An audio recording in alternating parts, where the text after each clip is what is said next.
Top 4 news details చూద్దాం. పశ్చిమాసియాలో యుద్ధ మేఘాలు తొలగడం లేదు. ఇజ్రాయెల్, అమెరికాకు ఇరాన్తో జరుగుతున్న యుద్ధంలో గల్ఫ్ దేశాలు తీవ్రంగా నష్టపోతున్నాయి. ఇరాక్లోని యునైటెడ్ అరబ్ ఎమిరేట్స్ కాన్సులేట్ లక్ష్యంగా డ్రోన్ దాడి జరిగింది. కుర్దిష్ ప్రాంతంలో ఉన్న ఈ కాన్సులేట్ జరిగిన దాడిలో స్వల్పంగా దెబ్బతిన్నదన్నారు అధికారులు. ఈ దాడిని యుఏఈ విదేశాంగ శాఖ తీవ్రంగా ఖండించింది. ఇది ప్రాంతీయ భద్రతకు, స్థిరత్వానికి తీవ్ర ముప్పుగా పేర్కొంది. ఇలా దౌత్య కార్యాలయాలను, ప్రాంగణాలను లక్ష్యంగా చేసుకోవడం అంతర్జాతీయ చట్టాలను ఉల్లంఘించడమేనని వ్యాఖ్యానించింది.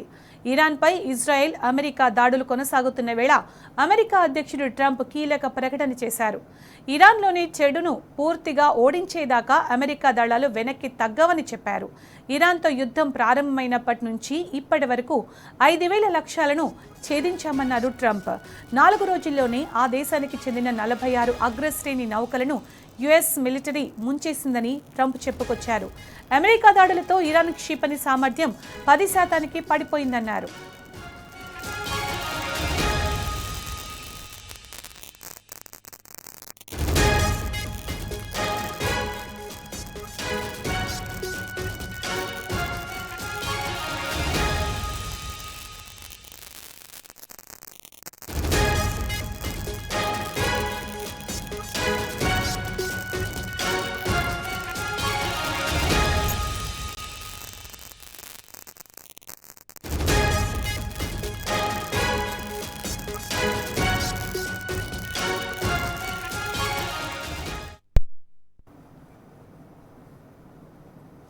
ఇక ఇదే అంశానికి సంబంధించి మరిన్ని అప్డేట్స్ మా ఢిల్లీ ప్రతినిధి సురేష్ ద్వారా తెలుసుకుందాం.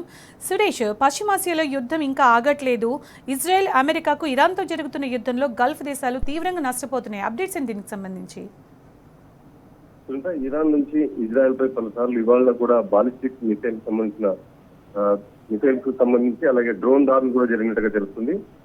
ఇజ్రాయెల్ ఐరన్ డోమ్ కూడా, ఈ ఏరో డిఫెన్స్ సిస్టమ్ కూడా కొద్దిగా ఈ డ్రోన్ మిసైల్ దాడుల కారణంగా ఎఫెక్ట్ అయినటువంటి పరిస్థితి కనపడుతున్నటువంటి సిచ్యువేషన్ తెలుస్తుంది. ఇజ్రాయెల్ ప్రతి దాడుల్లో ఇజ్రాయెల్ వైమానిక దళం ఇరాన్ కు మిలీషియా స్థావరాలను, ఆయుధ గోదాములను లక్ష్యంగా దాడులు చేసినట్టుగా తెలుస్తుంది.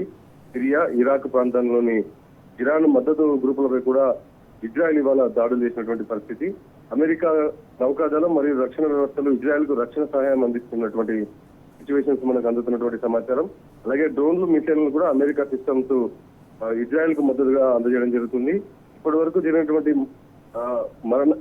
మరణాలకు సంబంధించినటువంటి నష్టం చూస్తే ఇరాన్ మద్దతు మిలీషియాల్లో డజన్ల సంఖ్యలో మృతులు చేస్తున్నట్టుగా మనకు ప్రాంతాల్లో ఇరాన్ చేసినటువంటి దాడుల కారణంగా నష్టం సంభవించినట్టుగా అందుతున్నటువంటి సమాచారం. ఇప్పటికీ కూడా గల్ఫ్ లో జరుగుతున్నటువంటి ఉద్రిక్తతల కారణంగా భారత్ పై చమురు అలాగే గ్యాస్ ధరల పెరిగే అవకాశం ఉన్నటువంటి ప్రభావం కనపడుతుంది. షిప్పింగ్ చేసేటువంటి ఇంటర్నేషనల్ బార్డర్స్ మార్గాలపై కూడా ప్రభావం కారణంగా దిగుమతులు లేకపోవడంతో భారతదేశంలో గ్యాస్ అలాగే పెట్రోల్ సంబంధించినటువంటి ధరలు పెరిగేటువంటి అవకాశాలు కనపడుతున్నాయి.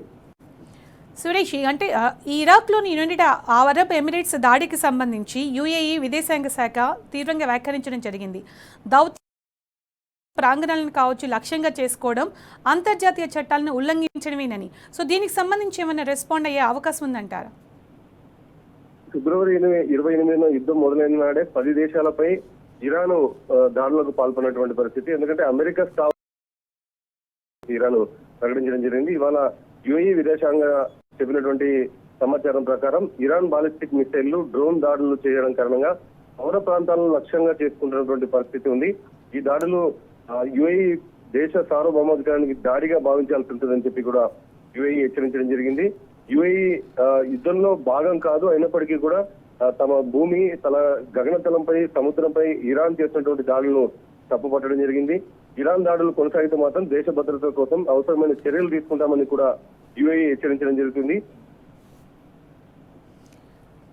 గల్ఫ్ దేశాలన్నీ కూడా మొత్తంగా తీవ్రంగా నష్టపోతున్నాయి. అంటే యుద్ధానికి సంబంధించి ఇప్పట్లో ఏ సూచనలు కనిపించట్లేదంటారు సురేష్?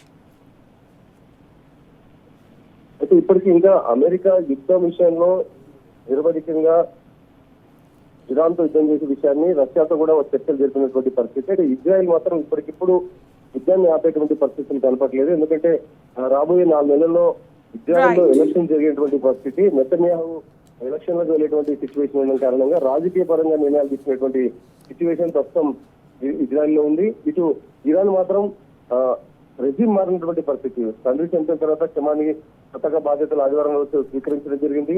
అందరూ కూడా ఐఆర్జీ కూడా పూర్తి స్థాయిలో ప్రస్తుతం ఉన్నటువంటి ప్రభుత్వానికి మద్దతు తెలుస్తున్నటువంటి situation.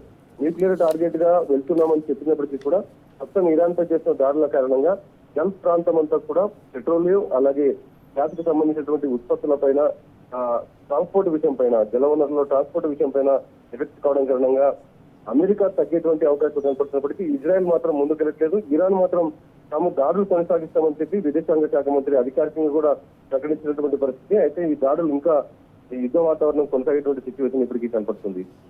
Right, thank you Suresh.